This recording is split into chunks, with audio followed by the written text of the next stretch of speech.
If you are starting a vertical farm and don't know where to begin or which technology would suit your needs, then reach out to the experts at Cultivated. As indoor farm brokers, they help connect you to the right technology and ensure your project is successful. Best of all, their service is free because they work on behalf of their partners. Visit cultivated.com to learn more. And that's spelled cultivatd.com, or click the link in the show notes. And just being able to kind of look at a plant and know what it needs. One of the things that never gets old for cultivators, and really it's gardeners too, right? I walk around my backyard and I do the same thing, is looking at the plant and like loving on it, and just, oh, look at how beautiful it is. Oh, look, I've got a new flower. Welcome to the Vertical Farming Podcast, weekly conversations with fascinating CEOs, founders, and AgTech visionaries. Join us every week as we dive deep into the world of vertical farming with your host, Harry Duran. Vertical Farming Podcast Season 6. Regular listeners to the show, welcome back. Welcome back. It's always nice to have you back, and I'm glad you keep returning and are getting value from these podcast episodes and hopefully brought along a couple of new friends. If you are one of those new friends, if you are someone who is finding this show for the very first time, as always, we'd like to roll out the green carpet and welcome you. Thank you for your support of this show and for giving us a shot. If this is your first time listening, I'm sure you're in the right place, as this is the show where we interview fascinating CEOs and founders of the leading vertical farming companies from around the world. I'm your host, Harry Duran. Last week, great episode. Nidun Henayaka, he's the founder and CEO at Gaia Project Australia, a company with a vision to combine the most developed technologies to produce sustainable food and electricity to every human on this planet. That's very aspirational and very motivating. Nidun has over 20 years of experience in engineering and tech and well-versed in this arena. We had a great conversation about their partnership with NASA and the way in which his company is shining a light on technological innovations happening in the space. Make sure you check that one out. This week, we have the pleasure of speaking with Brandy Keen. She's the co-founder and senior technical advisor at Surna. Brandy and I connected briefly at Indoor AgTech NYC, and I'm glad she was able to make time to come on the show. Surna designs, engineers, and manufactures application-specific environmental control and air sanitation systems for the indoor AgTech and indoor cannabis cultivation industry. In this episode, we talk about the origins of Hydro Innovations, her first company, which was acquired by Surna, and the impact that CEA has on the world's water supply and what the future holds for the growth of the cannabis industry. It's not a topic we cover often on this show, as it's a bit of a rabbit hole, and I've had a lot of thoughts about maybe branching out into a separate show just for that, but right now I've got my hands full. So every once in a while when I find a founder or CEO at a company in the indoor farming space that I want to share with you, that's my first priority. And so I'm glad we got a little peek into what's happening in the cannabis industry. It's really fascinating to see some of the parallels, and it's great to hear Brandy's inspiring story. Okay, as always, don't forget, we're on the lookout for new reviews. Please leave yours at ratethispodcast.com/VFB so I can read that out next. We are wrapping up season 6. I'm so excited for this journey we've been on since starting this podcast in 2020. I'm grateful for all the comments, all the support, all the engagement we got on social media. The one slight blip was the closing of our Instagram account, which I'm still in the progress of figuring out how that happened. I can't imagine any of the content there would have been objectionable to anyone watching it, as we're just trying to raise awareness of this amazing space. So if any of the listeners know anyone at Meta who might be able to help with that, by all means, reach out to me, harry@verticalfarmingpodcast.com. But other than that, I really can't complain. This was an amazing year for me. I got to go to my first Indoor Ag Conference, Indoor AgCon, followed by Indoor AgTech NYC, and then rounding it out in October, courtesy of our great sponsor, Cultivated, with a trip to Dubai, which was eye-opening on so many fronts. And it's great to see the team in action at AgriMe. So a lot of those are on the calendar for next year already. So I'm excited, starting with Indoor AgCon in Vegas in February. So hopefully I get to see you at one of these conferences. If you are a regular listener, by all means, if we cross paths, come up and say hi, as I always like to put a face to a ear. I don't know if that's a thing, but yeah, I always like to connect with folks that are listening to the show on a regular basis. Sometimes as I record these intros, it feels like I'm talking to myself, because I actually am. I'm in a room right now just recording this intro after usually the conversation I've had with my guests, so I can get a good idea of what to talk about in terms of what we shared. So always on the lookout to meet new folks in the community. I'm looking at ways to create an online space. I know there's been a lot of talk about what's happening on Twitter with regards to everything that Elon's doing. So it's having folks look at alternatives. And one of them that I've been digging into for my other podcast is called Mastodon. There's a variety of different servers. So I'm thinking of spinning off something maybe just for this community, if that's something that makes sense or you think would be something you'd be interested in joining. Again, same email, harry@verticalfarmingpodcast.com. Let me know. I'll start to get something in the works and try to pilot it out in Q1. This should be all the episodes that we have in the can for this year as we wrap up and finish season 6. Depending how the next couple of days go and what I can get done with everything that I'm trying to get accomplished before the end of the year, I may drop a bonus episode. So keep an eye on your podcast player for that. Something small, some content that I came across that I think might be helpful for this audience. But if we don't get to speak or connect until the new year, I'm wishing you and your family a happy holiday. I hope you find this time to renew, relax, recharge, whatever it is that's helpful for you during this time. I'm looking to do the same and hoping for nothing but good things for this community in 2023. Okay, before we jump into this uninterrupted conversation, one last word in 2022 from the amazing folks that support this show. This episode is brought to you by Indoor AgCon 2023. I'm so happy to have been working with the team last year. Indoor AgCon 2022 was my very first indoor farming conference. So it was really eye-opening for me. So I'll always be grateful to the team there for rolling out the carpet for me. And really had a good time meeting a lot of past guests and excited to join them again this year. Entering its 10th year in a row, it's the largest trade show and conference for vertical farming in CEA, and it's returning to Caesars Forum Conference Center in Las Vegas on February 27th and 28th of 2023. Once again, they'll be co-located with the National Growers Association show as well, which is a really good fit for them. The conference keeps growing, and this year it's doubled in size. The expo floor now has more than 170 booths filled with new product resources and solutions to explore. You'll hear from experts, including CEOs, growers, investors, and others in the field during this full-scale educational conference. As always, you'll be able to connect with peers, grocers, and other potential new business partners at their great networking events. I haven't even gotten to the best part. The team at Indoor AgCon has given listeners of this show 20% off their full access conference pass. All you have to do is use promo code VFP, as in Vertical Farming Podcast, and sign up at indoor.ag. See you there. Regular listeners to the show will know that we are also fans of the work being done by the iGrow news team. The team at iGrow has been kind enough to provide a free month of their paid subscription to the Indoor Vertical Farming newsletter. And those will be available to the first 3 listeners that send in a review. So ratethispodcast.com/VFP, the first 3 reviews that come in. Once it's sent, send an email to harry@verticalfarmingpodcast.com along with your preferred email, and we'll be sure to get that set up for you. So Brandy Keen, co-founder and senior technical advisor at Surna, thank you for joining me on the Vertical Farming Podcast. Thanks for having me. I'm excited. So we briefly connected at Indoor AgTech NYC. Yeah.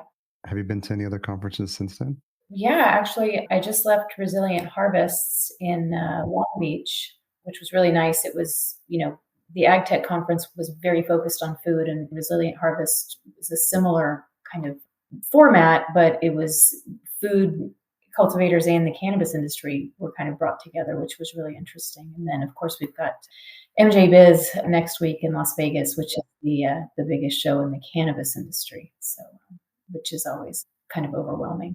I'm looking forward to it, but looking forward to a very long nap when we get back. I saw that you posted on LinkedIn as well. And the nap was not related to the topic that's going to be covered at the conference, right? No, more of the early mornings, late nights. And I'm a glutton for punishment. I do this thing where I try to make a game of how long I can stay in heels at a trade show booth. And so I usually need a pedicure too. How do those usually end up going for you in, conferences and the experience you've had doing them for Surna? Is it the traffic at the booth? Is it the connections you make from the conversations that you meet throughout the conference? And knowing that's conference space from the podcasting side a little bit, and the couple that I've been to in the indoor farming space, it may be a combination of everything, but there's also the one-off hallway conversations as well. So, where's the value for you? Yeah, that's a good question. And it's really evolved over the course of our business. I would say that, early on in the early stages of our company, and then, in the early stages of the cannabis industry, trade shows were really how you got leads. I mean, that's really how you found folks, and how folks found you. And I think to a certain extent that is still true in specific markets. I think that shows like this one and really our presence, we're a big enough company now that not many folks who are thinking of entering this space aren't aware of us, on some level. But this show is, there's a lot of thought leadership. They're very, very selective about, who speaks at this event and what the subject matter is. So I really like, to kind of pick and choose the folks that I like to hear speak at these events. And then just because of the size of this one, it's a great opportunity to reconnect, with folks you haven't seen in a while, whether that be clients or partners or even coworkers now that we're also, kind of spread out. And then also, networking and hallway conversations, that kind of thing. So we kind of run the gamut with shows as far as the value that they bring to us. From the folks that I've spoken to, and I've started the show in 2000, I think something unique that you bring to the table is your experience in this industry. I mean, you started with hydro innovation. So, to the extent that we can wind the clock back a little bit, can you talk a little bit about the founding story and then work our way up into Surna? But can you talk a little bit about the origin story at hydro innovation? Yeah, I would love to say that this was our master plan. It wasn't. But so our company, Hydro Innovations, was founded in 2006. And my background was technical sales. I worked in the semiconductor industry, a lot of clean rooms, and a lot of consumables associated with semiconductors. And my husband had a commercial construction company at the time and an automotive background. And we had just a little indoor hobby garden at the time. And at the time, the indoor gardening industry was not the cannabis industry, right? It was indoor gardening, right? And he just, kind of was like, some of the ways that people are doing things specifically related to climate management is really dumb. It just seems really silly and wasteful. And he's, I would say, not an engineer by education, but certainly by application to some extent. And he came up with a couple of product ideas, and we had some connections with the big distributors at the time, which at that time, Sunlight Supply, which is now Hawthorne, and Hydrofarm. And we just kind of showed them what we had, and they were pretty interested in it. And we said, oh, okay, great. I was still at my job and kind of doing the office side of Hydro Innovations, moonlighting. And then Stephen kind of stopped taking on new construction projects and started focusing his time on getting these products manufactured. And we also built a house and had a baby that year, which I don't necessarily recommend doing all three in the same year. Yeah, it's a lot. But it was, and then there was a second product and then a third product. And then, now suddenly we had a company and a warehouse and employees. And that's really how it happened. We did have, I think we made a series of good decisions, and we also had a lot of lucky timing, right? Yeah. We happened to kind of enter the market at a time of big growth, and then happened to expand our company and kind of turn into Surna concurrently with a huge amount of growth in the industry. And that wasn't necessarily roadmapped. But we certainly, took advantage of opportunities when they presented themselves. What was the focus of hydro in those early days? Like, what specific parts of the industry were you looking to specialize in? So we were always focused on climate management and heat and humidity control. And that was always, so our very first product was, stop me if this is a little bit too granular, but way, way back in those days, everyone used HID reflectors for lighting systems, and they were all air cooled. And we just designed a simple radiant barrier custom fitted overlay that went over a reflector. And we put it in a tent, and the temperature in the tent went down 4 degrees in about an hour and a half. And we went, that's interesting. And so we didn't have any any real money. We didn't borrow any money to invest in the business at the time. And so that's when we reached out to Sunlight Supply and we said, hey, if we made this for you, could you use it? And it was custom fitted to each of their, 50 different reflector models that they had. And they said, yeah, that's kind of a cool idea. And it was great for us because all we had to invest was in the fabric. And they packaged it, they marketed it, they did all of these things. And so it was a great start. And then our next product was a water-cooled CO2 generator. Everyone used CO2 burners, and they, created an enormous amount of heat in the rooms that you then had to cool. And so Stephen built one, and he went, I just made a tankless water heater. Right. And I was like, yeah, that's what you just made.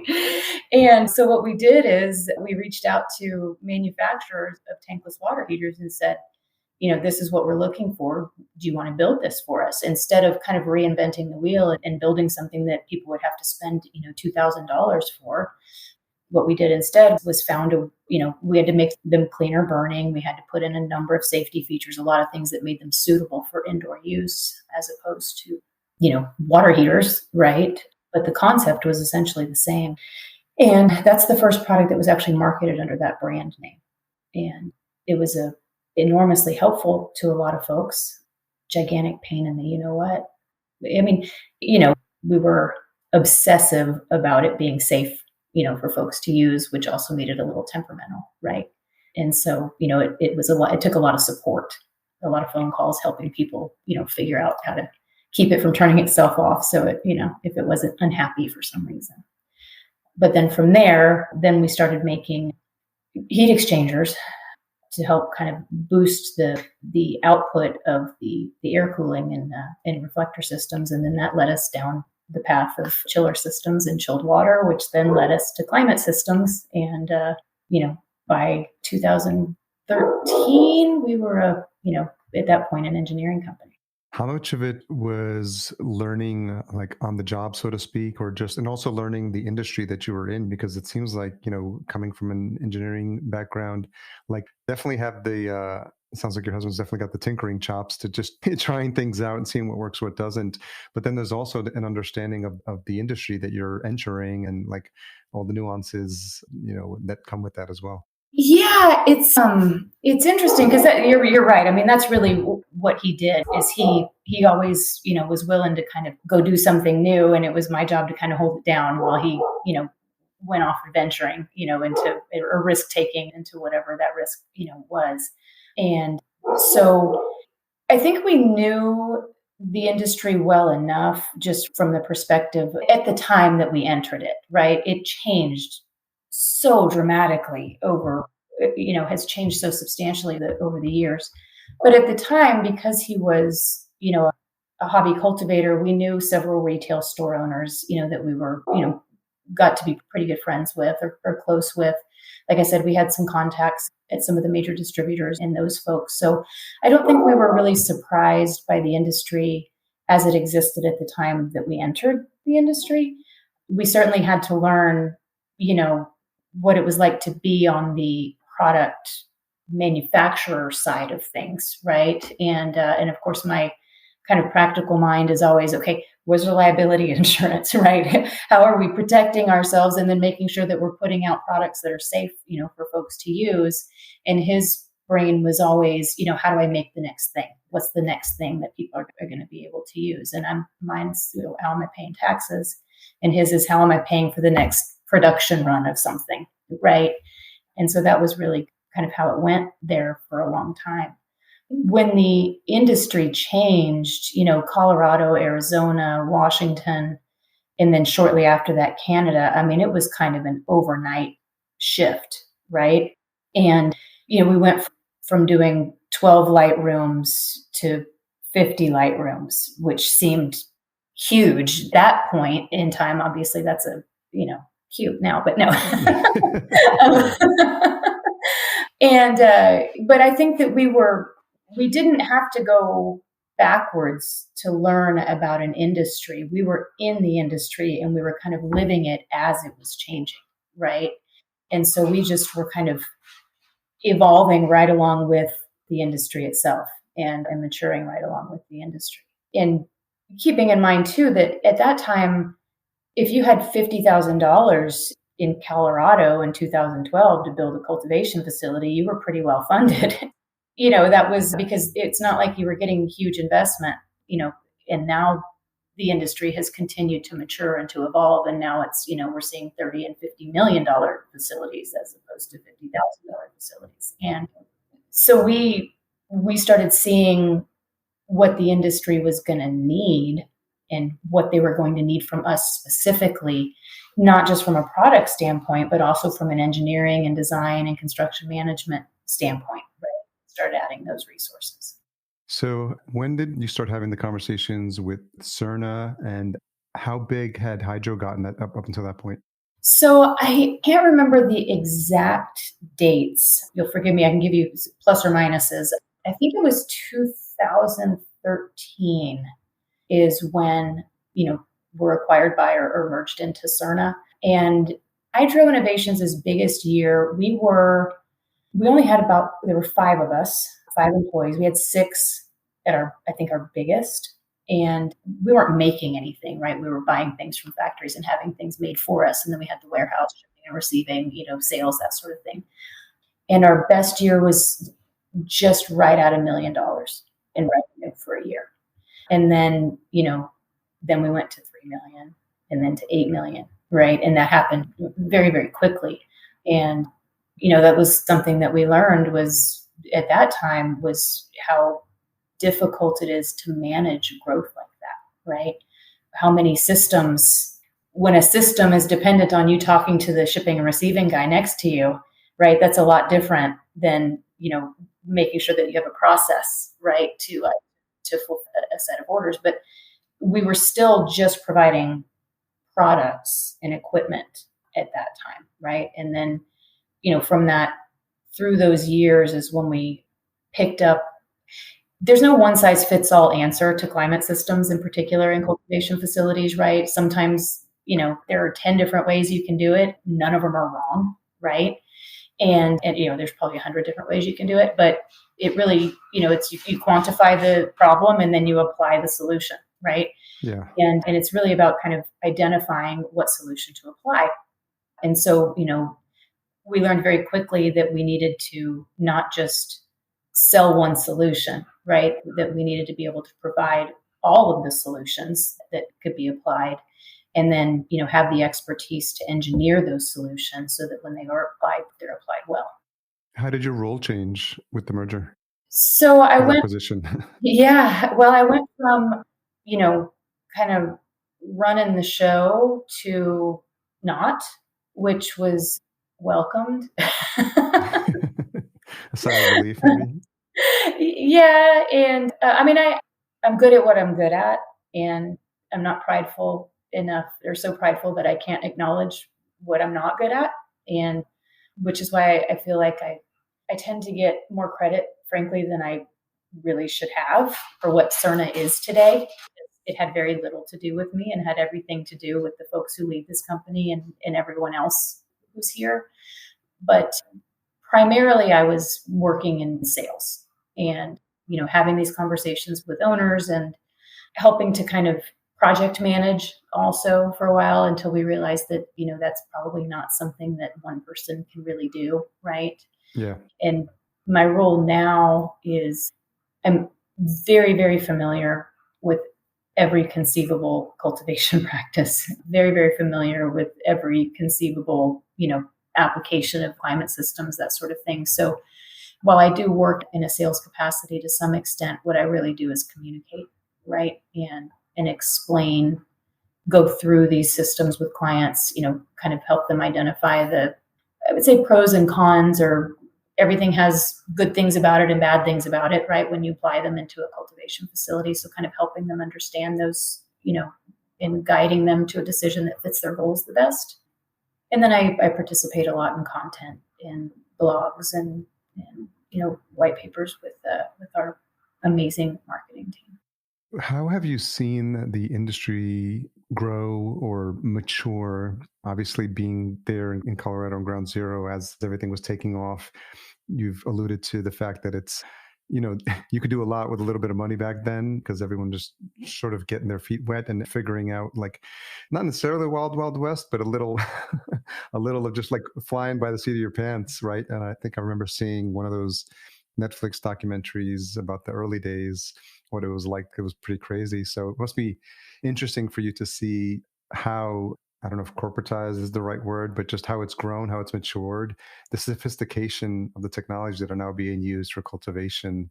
And can you talk a little bit about like how you've seen that growth over the years?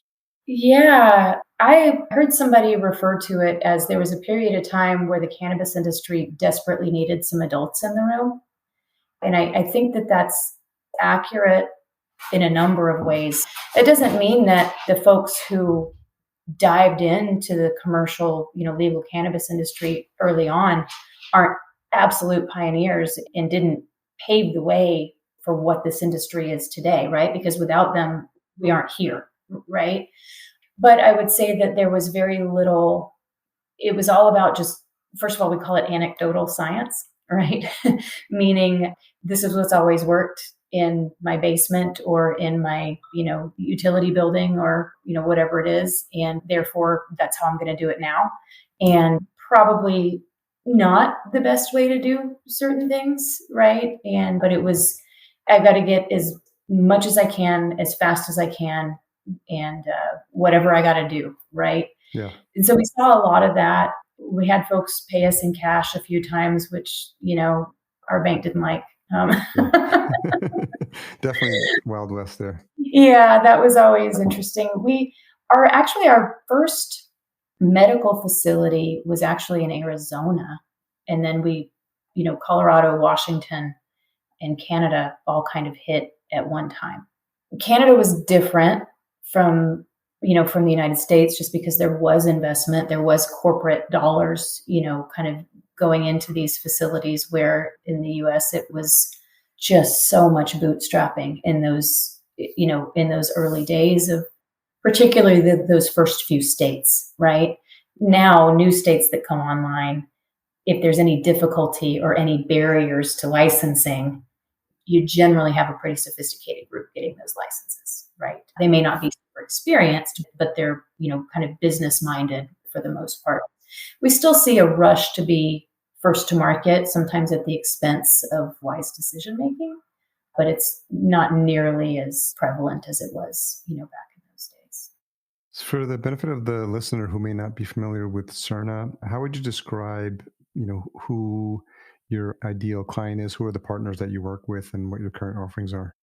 So Surna, what we do now is we are a supplier and service partner to commercial cultivators, whether that's in the cannabis industry or in the food industry. We do everything from, kind of initial real estate assessment, architectural design, mechanical, electrical, and plumbing design, which these are the kind of the 4 permits you have to get when you're contemplating building a facility like this. Very, very specialized to cultivation operations. And then we provide equipment associated with their climate control in their facilities, which folks who aren't familiar with the industry is probably their biggest capital investment and probably their most critical decision as far as maintaining climate in cannabis in particular, so in food. We provide building automation and control systems, and then certain other, kind of parts and pieces to cultivation facilities. So we really get involved, from concept all the way through to commissioning. And how much overlap, or how much of what you've learned and obviously all the experience you had in your previous company and now with Surna in terms of all aspects of that climate control? You mentioned cannabis and then also food production. Are you seeing that the experience that you had all those years with cannabis is providing you sort of that trusted advisor status when it comes to like working with companies in the food production space as well? Absolutely. And it's interesting because somebody asked me, what brought us to pivot from cannabis to food? And my answer was there was no pivot. We've always served the indoor cultivation market, and food just didn't exist at the scale that cannabis did, right? So it was really just a product of the existence of a market. not of us consciously making a decision to also do this other thing, right? It's all indoor cultivation. It's all controlled environment agriculture. And I would make the argument that if you can design a facility for cannabis, particularly as it relates to mechanical systems and HVAC and climate control systems, it's a little easier in a lot of ways. And in some ways, a little harder, with leafy greens in particular, where you have multi-rack situations and you have to deal with microclimates and those sorts of things to a greater extent than you do cannabis. But it absolutely, the inputs are different, but the overarching kind of goals and the calculations and all of those things are really the same. When did you start to see at Surna there was increased interest in folks from the food production side? I would say, we have had interest in it forever, right? And it's extremely exciting to me. I get kind of amped up about it, honestly. But probably the last 2 years is where we really started to see that industry, start to really ramp up in the field. And where are you seeing, do you see it in specific crops or specific regions or specific parts of the globe as well, like where you're seeing the most activity? So leafy greens is still the primary, and certain herbs are still the primary crop for indoor facilities. And the Northeast is really kind of the epicenter in the United States for that. Starting to see it, drift toward the Midwest a little bit. And I expect it to. There's some version of a CEA facility in most states, but the density is highest in I think in the Northeast, where interestingly, there's shorter growing cycle, shorter growing season, right? Denser populations, that sort of thing. So it makes sense that that's where, the first few would really get their feet wet. But like I said, I could talk about this forever. I get so excited about water resources and food deserts and, eliminating transportation as a barrier to getting fresh food. And, there's so much about it that makes me so excited. I can't wait to see it.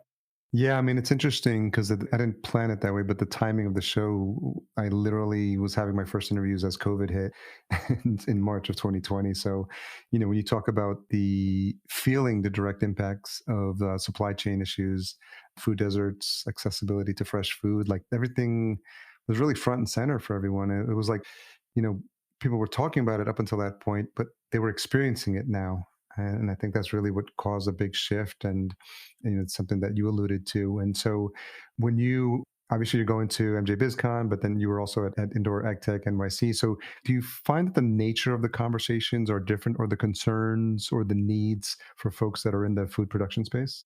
Yes and no. I think that in the food production space, folks are a lot more, investments are longer term, right, than they are in the cannabis space, meaning that, the investors in the cannabis industry are looking for a faster payback in general.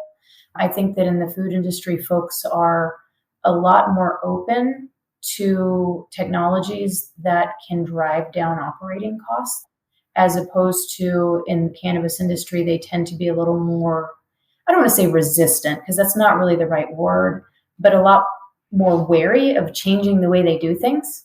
Right. Yeah. So that's part of it. And then also, investments are limited everywhere, right? You have X dollars and that's what you have. But investors in food facilities, I think, there's not a human on the planet who doesn't have to eat, right? And so you have maybe a slightly different mindset from the investment side of things. I see a lot more plant scientists in food than you do in cannabis. And although, we do see more and more, degree horticulturalists and that sort of thing on the cannabis side of things too. And that's not to take away from the growers who've been cultivating cannabis for 20 years and maybe they can't, define why a certain process works the way that it does, but they've certainly perfected it, right? And you have a lot of respect for folks who've been able to perfect a result, through risk taking and application too. It's almost like they've honed in that their ability to grow almost from an instinctual nature or just trial and error and just knowing what works. And it's almost like a really good chef who's got the recipe down, but he's not very specific in terms of the science of like the exact measurements, but he knows, just leaning on those years of experience and decades of experience, like what works and what doesn't. Yeah. That and just being able to kind of look at a plant and, know what it needs. It's always really, and one of the things that's always been really funny to me too is how much, you know, one of the things that never gets old for cultivators and really it's gardeners too, right? I walk around my backyard and I do the same thing is looking at like loving on it, and just, oh, look at how beautiful it is. Oh, look, I've got a new flower. I've got and then, oh, it's week 9. Let's chop them down and start over, right? You die now. You die. I love you, but you're dead. Yeah. That cycle, right? Yeah. But I've seen it in those cultivators, the same like feeling I get when a daylily blooms or something in my backyard, walking through these rooms and just being so excited by how your crop looks. It's really cool.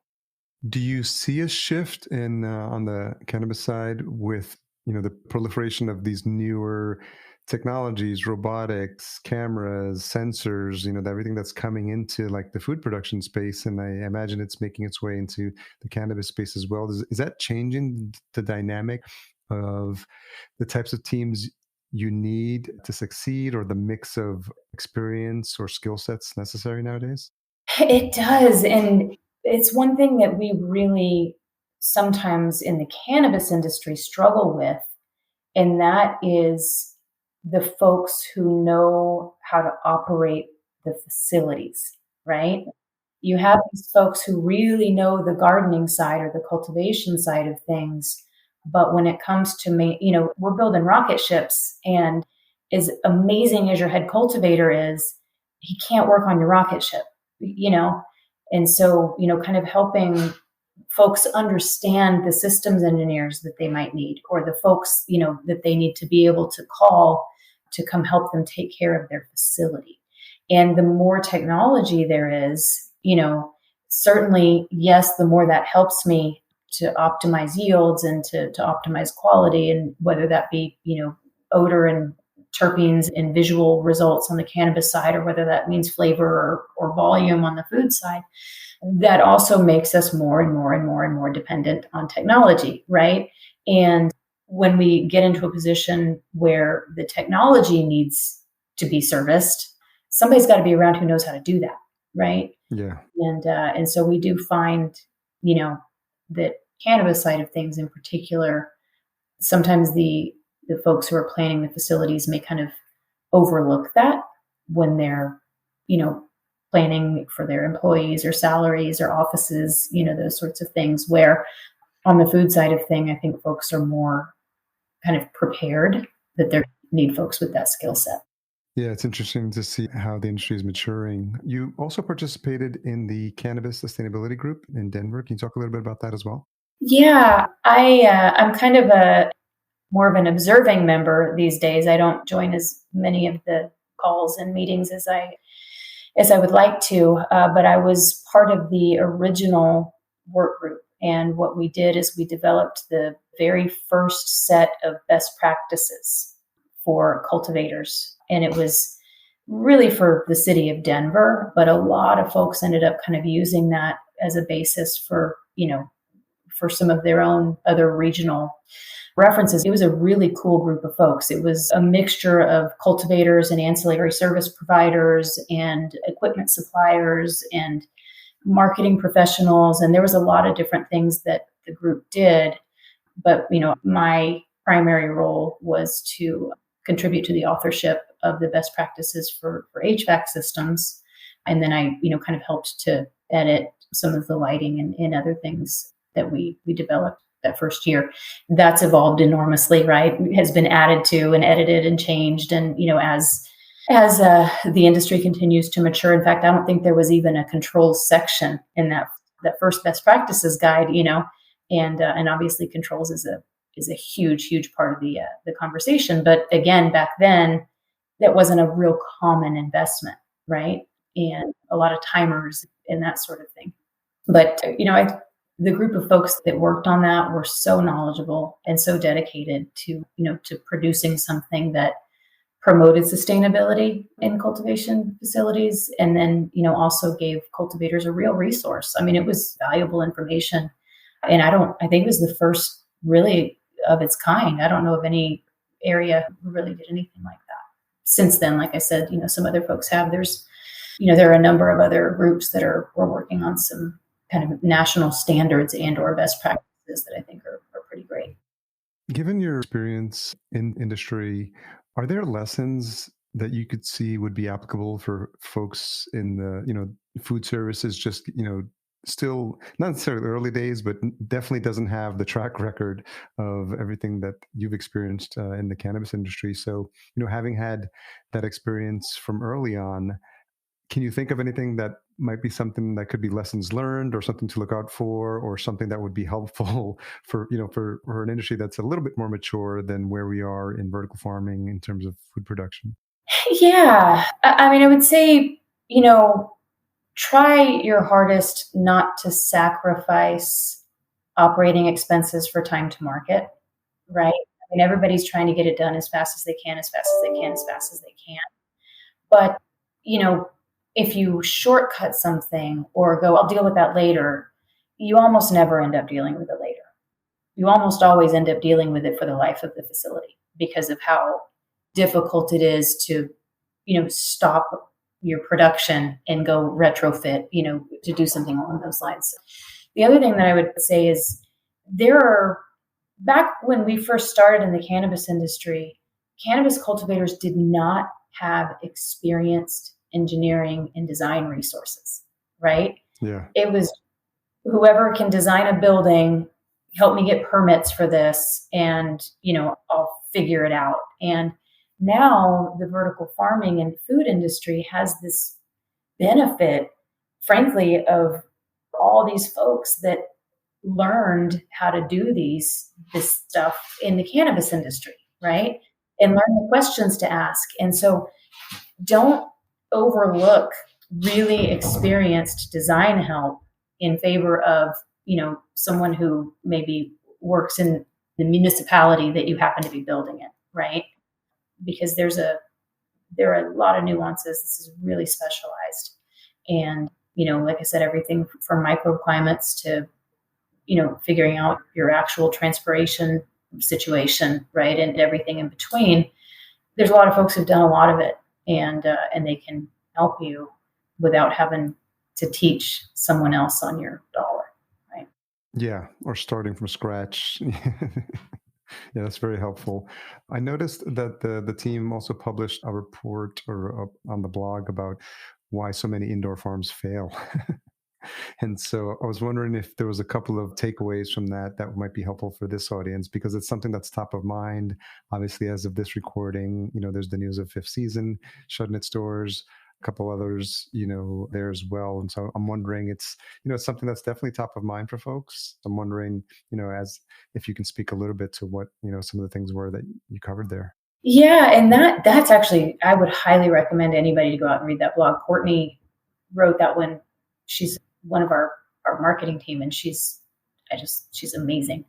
But, kind of at the very top of her list is diving into a market, just racing to get there without really understanding the market, right?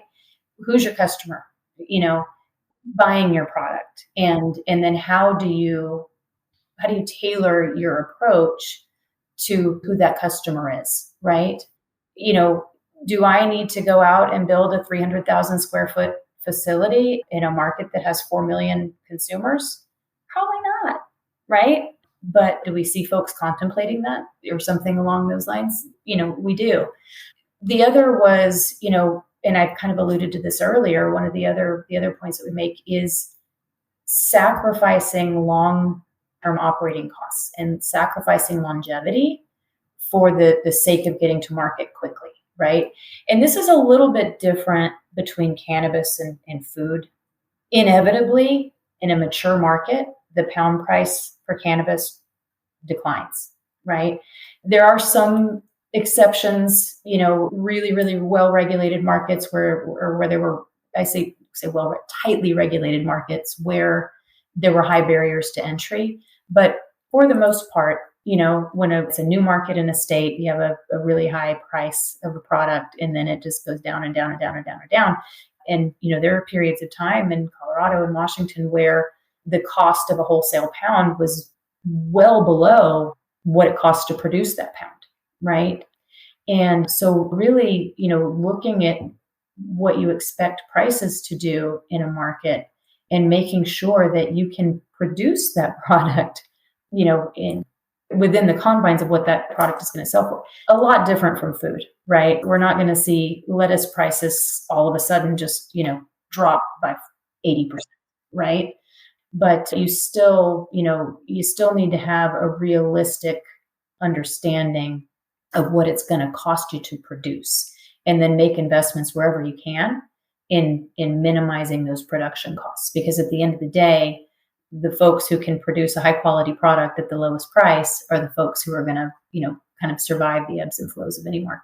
We'll be sure to have that article linked in the show notes as well, so they can read through it, because I think it's very insightful, eye-opening, and a helpful reminder that it's not all roses and rainbows in this market. As much as people are really hyped up on the promise of vertical farming, you alluded to it a little bit earlier about how excited you are about what's happening in the space, fixing the problem of food deserts. What else specifically, when you think about, the promise of what's possible, and just, from your experience, where do you see the potential for growth, or the possibilities for some really interesting progress in this space? Oh man, water resources is a big one for me, right? And we see it in commercial agriculture. I've read varying statistics, but, traditional agriculture uses somewhere between 70 and 90% of the world's water resources, right? And if you are cultivating in a completely controlled environment, your plant doesn't consume water. Your plant uses water as a delivery mechanism and then transpires that same moisture right back out into the space. So the ability to recapture and reuse water and eliminate runoff entirely, potentially. So runoff, and then the pollution into the waterways, that is associated with that runoff, eliminating that entirely in an indoor cultivation facility, and then recapturing and reusing water. And it's just the water cycle over and over and over inside, could be hugely impactful to water resources in the world, right? Especially when you start going places where water is exceptionally scarce, right? Or where, droughts are an even bigger deal. That's a big one for me. Poverty and the access to unprocessed foods for children who are kind of growing up in underserved areas, right? What does it mean to a child who's never had a salad? That's a true story. You probably heard it at the... Oh yeah, and at Indoor AgTech, yeah, that's right. Is eating a salad for the first time in his life. I can't even wrap my mind around that, and what that means, for the cost of healthcare over the long term, right? I mean, that can be really meaningful. Reduction in transportation costs associated with moving food from, Mexico to Alaska, right? Why in the world are we shipping, jalapenos? Right. It just, now with the understanding that there's the elephant in the room being the energy component, right? Of course. That's a solvable problem. It really is. I mean, with investment in renewable energy resources and those sorts of things. So then what we've got to turn our attention to is, how do we make it affordable, right? And it's beyond, I know that we can make a head of lettuce that we grow 4 miles away from a grocery store. I know we can make it every bit as affordable as one that we grow 3,000 miles from that same grocery store. There's no way that we can't, right? And that's exciting. They're making a lot more people, and we're running out of arable land, right? So then we get into, GMO is kind of a dirty word in a lot of circles. They don't like it. But in a lot of cases, we use genetic modification to make crops more suitable for their environment, right? We want to, boost production, right? We want to make the corn cob bigger, or the apple redder, or whatever we want to do to make it look better for folks.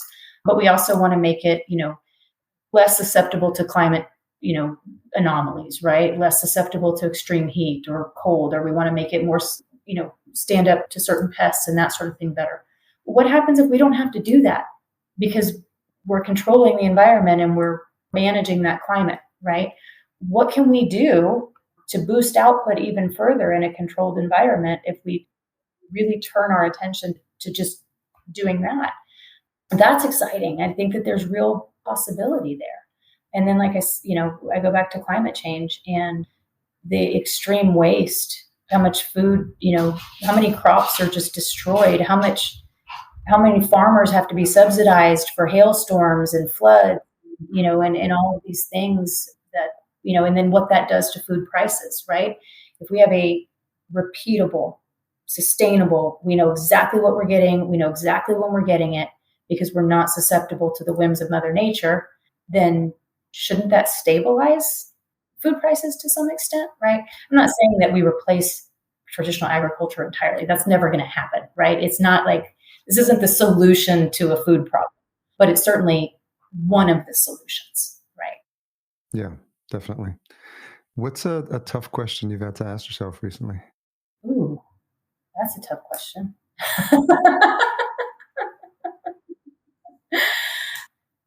I still, even today, as much as I love what I do, I'm also a mom. And so that's always kind of in the back of my mind. Like, am I doing enough for my children? And am I doing for my work? Right.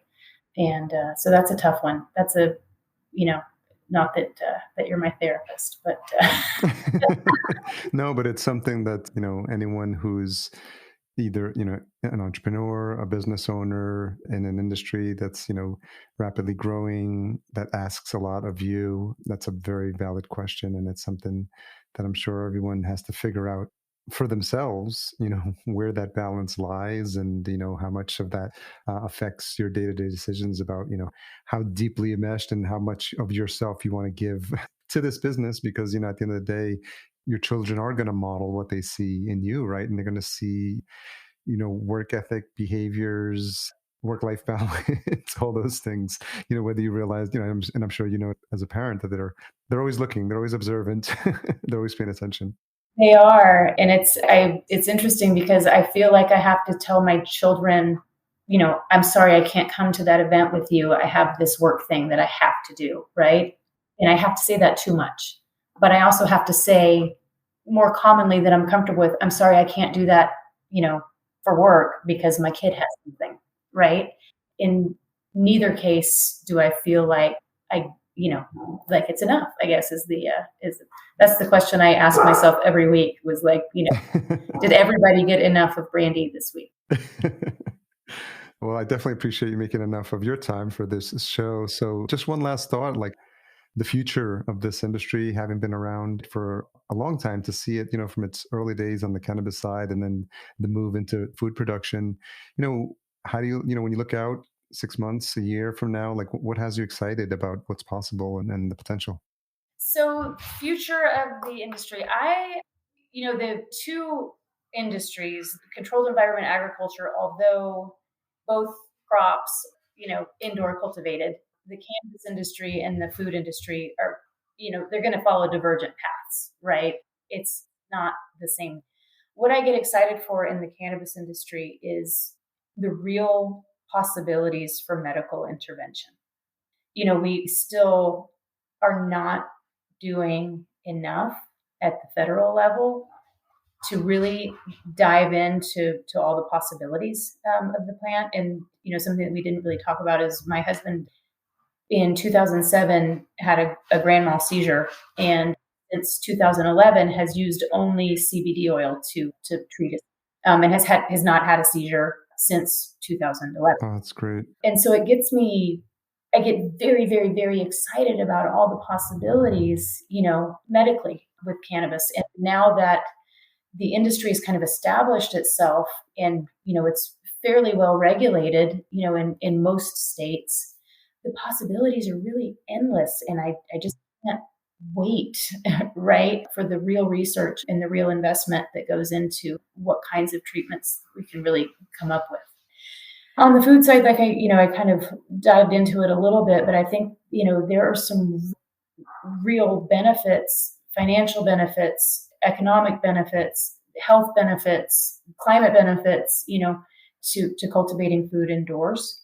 And I'm so excited to see the excitement from the investor side of things and the industry kind of really getting a foothold, and the Plenties and the Caleras and the Boweries of the world, kind of showing us what's possible, right?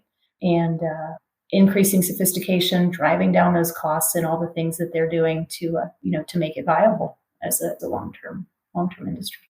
Definitely an exciting space to be in with all the development and technology making things possible that I think looking back 10, 15 years ago, didn't even think that stuff like this could be possible. So I'm sure even for you to see it and to have a front row seat all these years has been something interesting to watch and then gives you hope for what's possible, in terms of what you've seen up until now and what's possible for the future.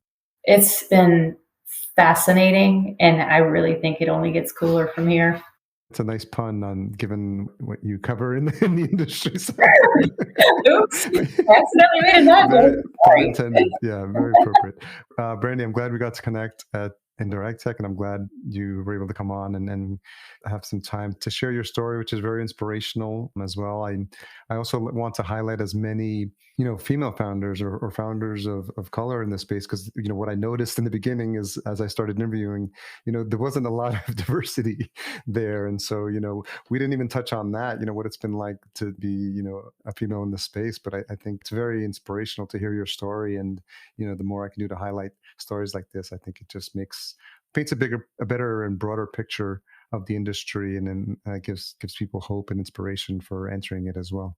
Yeah, well, thank you very much for that. It was a real pleasure to meet you. I'm glad we ran into each other. I appreciate you taking the time to chat. And yeah, I don't really think about the female founder component that often, but when I look around our industry, I see a lot of folks a lot more folks who look like me than did in the semiconductor industry, for sure. Yeah. Yeah, that's true. Well, we'll make sure we have links to Surna. Anywhere else you want to send folks? Surna.com. Anyone else to connect with you? That would be great. You can find me on LinkedIn also. Okay. All right. Appreciate you taking the time. Thank you. Thanks again to Brandy for coming on the show and sharing her story. Full show notes are available at verticalfarmingpodcast.com. We take a lot of time and effort to put in a recap of the show, timestamps, key takeaways mentioned, any resources that were mentioned in the show as well. You can find them there. And we also like to pull out a couple of quotes to make it easy for people to share, which they have been doing, and they have let me know that they're doing that, which I appreciate. So there's quotes in there. So if you're finding something that resonates with you in the content, you can always look in the full show notes and get something that you need. For those of you that have been sharing and talking about the episodes online and with your friends, I truly appreciate it from the bottom of my heart. One more time, thanks again to our Season 6 title sponsor, Cultivated. I've been extremely honored for the journey that we've been on together. I'm looking forward to Season 7, 2023. I had an amazing time connecting with the team in Dubai and can't say enough good things about them and their service. And as a reminder, if you are looking into a vertical farm and don't know where to start or which technology would suit your needs, reach out to them today. And best of all, their service is free because they work on behalf of their partners. Learn more at cultivated.com, and that's spelled cultivated.com, and just leave out that last E. Grateful for my team at Fullcast for all the marketing and production support provided to help in getting this show out to you on a timely basis. I really couldn't do it without their help. And so if you want to learn more about how a podcast may be helpful for you or your brand, check out fullcast.co for more details. As a reminder, if you're enjoying the show, please leave us a rating and a review at ratethispodcast.com/VFP, and I'll be more than happy to read those out on future episodes. I want to give you a little bit of a sneak peek if you've made it this far. We've got several episodes in the can. I'm always looking to stay ahead. Podcast best practices. We've got conversations coming up in the new year with Tom Adamczyk of Planted Detroit, Isaac Berzin of VaxaLife, Tim Haid of Scale Microgrid Solutions, Henry Erst of the Control Union, talking about the criteria they've put in place for certification, which is a very interesting conversation. Back for round 2, we've got Tobias Peck from Square Roots, Tristan Fisher, Caleb Wilkins, Jazz Singh, Sky Kurtz, Trevor Williams, so many others that are in the works. Invites out for some pretty well-known names in the space. that's just a taste. And I'm looking forward to connecting with even more folks, because what happens is when I get to these conferences, I'm going to come back with another 10 to 15 names. So I got to get ahead of these conversations. And lastly, to you, the listener, whether you've been here from episode 1 or you literally just found this podcast today, I am so grateful for you. I know it's a lot of investment of people's time to spend an hour listening to this show. You may or may not be doing it at a faster speed, like 1.5 or 1.25x, which I tend to do with my podcasts. Regardless, I'm grateful for your time, for this journey we've been on together. I'm looking forward to connecting with you in the new year. And as always, here's to your health. Thanks for listening. To read the full show notes for this episode, which includes any links mentioned in the episode, as well as a full show transcription, visit verticalfarmingpodcast.com. There, you can sign up for our email list to be notified when new episodes are published.